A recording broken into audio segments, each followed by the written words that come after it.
Hi, now here is kind of a walkthrough of how to solve one of these problems where you have mass 1 sliding on a table being pulled by a string and M2 is hanging. And this tension is going to pull M1 and accelerate it. Now, in this problem, we also have some friction. So there is some friction which has a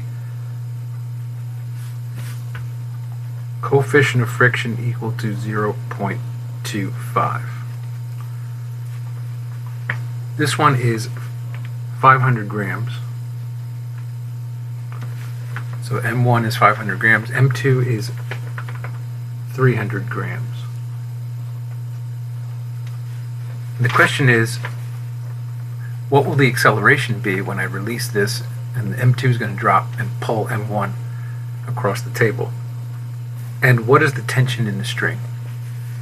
So the string has some tension. So the first thing we do is we write sum of forces in the vertical direction here. Look at a force diagram of M2.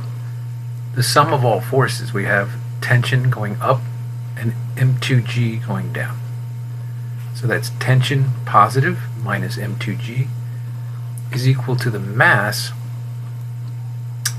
times the acceleration of this mass. So that's M2 times A. Now, why the negative sign here? Because the acceleration we know is going to be down. So that is a negative direction for acceleration. This is something that gets missed sometimes. Okay, so we're done with this equation. Let's look at a force diagram of the first mass.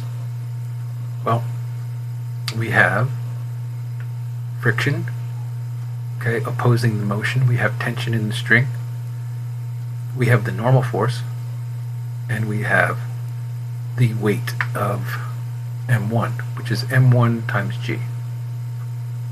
Let's do the sum of all forces is equal to mass times acceleration. Well, the vertical forces balance, so we're left with the horizontal forces. So we have positive tension, negative friction. The sum of all forces then is equal to the mass of this system, which is M1, right? We're only looking at M1 times the acceleration.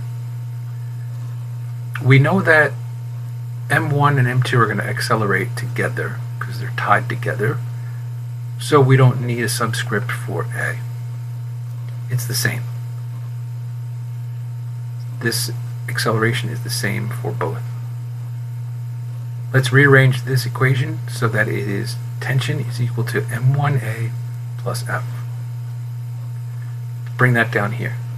Tension equal M1A plus F. Okay, let's put these two together. If I substitute the expression for tension here into this equation here, bring that down, and I have M1A plus F minus M2G is equal to minus M2A.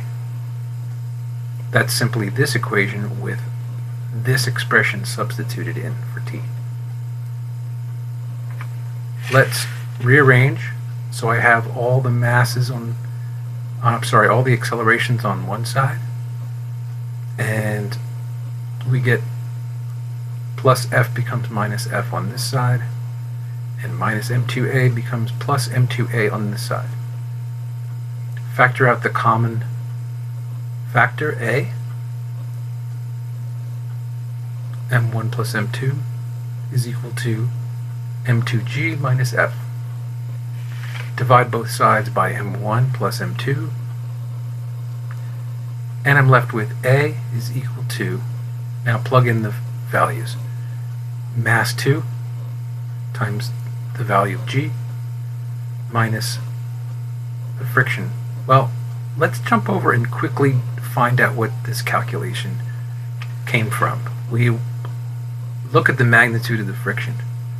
Let's use the equation for friction is equal to mu times the normal force. This is given in the problem. The normal force is balanced with the weight of M1, right?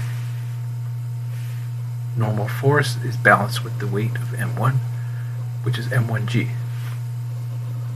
So it's the friction force is therefore M1G times mu.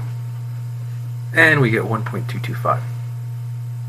So we're allowed to use this value and plug in there.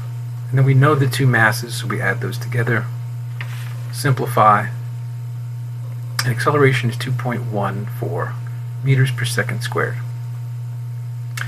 The question also asks, what is the tension? So we're going to go grab this expression for tension. Since we know all these numbers now, we'll plug in the mass of 1 times the acceleration, which we now know, plus F, which we knew, and we add M1A plus F.